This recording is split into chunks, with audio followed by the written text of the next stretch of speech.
ছেলে এক চুমুক খেয়ে বিশ্বাসই করতে পারছিল না যেটা ঘরে বানানো। গরমের দুপুরে ঘরেই বানানো এক গ্লাস ঠান্ডা ঠান্ডা ম্যাঙ্গো ফ্রুটি যদি হয় তাহলে কেমন হয় বলো তো। বাজারের কেনা কেমিক্যালযুক্ত ফ্রুটি বা ড্রিঙ্কস না খেয়ে এভাবে খুব সহজেই ঘরেই বানিয়ে নেওয়া যায়। আর সেই ভিডিওটাই তোমাদের সঙ্গে শেয়ার করছি। ফ্রুটি বানানোর জন্য এখানে আমি দুটো পাকা হিমসাগর আম নিলাম, সঙ্গে নিলাম একটা কাঁচা আম। যেহেতু হিমসাগর আম বেশি মিষ্টি তাই আমি এখানে এটা ব্যবহার করলাম।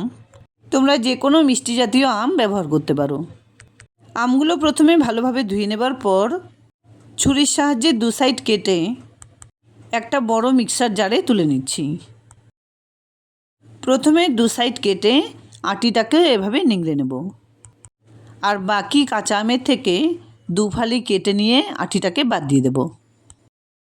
ফ্রুটি বানানোর সময় পাকা আমের সঙ্গে যদি একটা কাঁচা আম এভাবে মিশিয়ে দেওয়া যায় তাহলে ফ্রুটির ফ্লেভারটাও একদম দোকানের মতো হয়। 3টে আম কেটে নেবার পর এর মধ্যে মিশিয়ে দিচ্ছি অর্ধেকটা পাতিলেবুর রস। এটা অবশ্যই অপশনাল, না দিলেও চলবে, তবে মিশিয়ে দিলে ফ্রুটির টেস্ট খুব ভালো হয়। লেবুর দু একটা বীজ পড়েছিল, সেটা ফেলে দিয়ে মিশিয়ে দিলাম 1 কাপ মিশ্রি। এবার সব কিছু একসঙ্গে করে ব্লেন্ড করে নিতে হবে। এখানে কিন্তু আমি কোনো রকম চিনির ব্যবহার করিনি, তাই ডায়াবেটিস পেশেন্টরাও অনায়াসে খেতে পারবে এই রেসিপিটি। দেখতে পাচ্ছ খুব সুন্দরভাবে আমগুলোকে পেস্ট বানিয়ে নেওয়া হয়ে গেছে। এবার এর মধ্যে প্রথমে 1 গ্লাস জল মিশিয়ে দিয়ে পরে আরও হাফ গ্লাস জল মিশিয়ে দেব। তার আগে প্যানের উপরে একটা স্ট্রেনার বসিয়ে সমস্ত আমের জুসটাকে ছেঁকে নিতে হবে।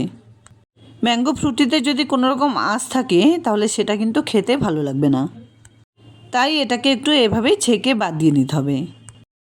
প্রথমে 1 গ্লাস জল দিয়ে ছেঁকে নেবার পর আরও হাফ গ্লাস পরিমাণ জল মিশিয়ে এটা ঢেলে দিয়ে এটাকেও খুব সুন্দর করে ছেঁকে নিতে হবে।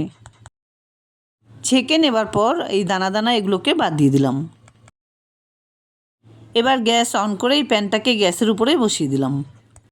এবার ফ্লেমটাকে হাইতে রেখে কন্টিনিউ এভাবে নাড়াচাড়া করে মোটামুটি 8-10 মিনিট এভাবে জাল করে নিতে হবে, যতক্ষণ না পর্যন্ত মিষ্টিগুলো খুব ভালোভাবে গলে যায় আর এর কালারটাও একটু চেঞ্জ হয়ে আসে। বাড়িতে ছোট বাচ্চা থাকলে খুব সহজেই কিন্তু এই রেসিপিটি এভাবে যখন তখন বানিয়ে দিতে পারো। 7-8 মিনিট ধরে জাল করে নেবার পর এটা টকবক করে ফুটে এলে গ্যাস অফ করে পুরোপুরি ঠান্ডা করে নিতে হবে। পুরোপুরি ঠান্ডা হয়ে গেলে এর মধ্যে মিশিয়ে দিলাম কয়েকটা আইস কিউব, বা এই প্যানটা যদি এভাবে ফ্রিজে রেখে দেওয়া যায় তাহলেও কিন্তু ঠান্ডা হয়ে যাবে। আইস কিউবগুলো ভালোভাবে মিশিয়ে নেবার পর 4টে গ্লাসে আমি সমানভাবে এগুলোকে ঢেলে নেব।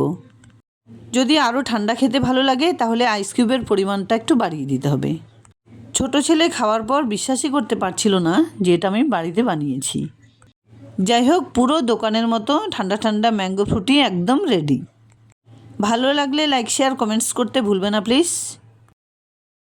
আর এরকম নিত্য নতুন রেসিপি দেখার জন্য প্লিজ চ্যানেলটাকে সাবস্ক্রাইব করে পাশে থাকা বেল আইকনটা অলে করে দিও। দেখা হচ্ছে নতুন কোনো রেসিপি নিয়ে। ভালো থেকো, ধন্যবাদ।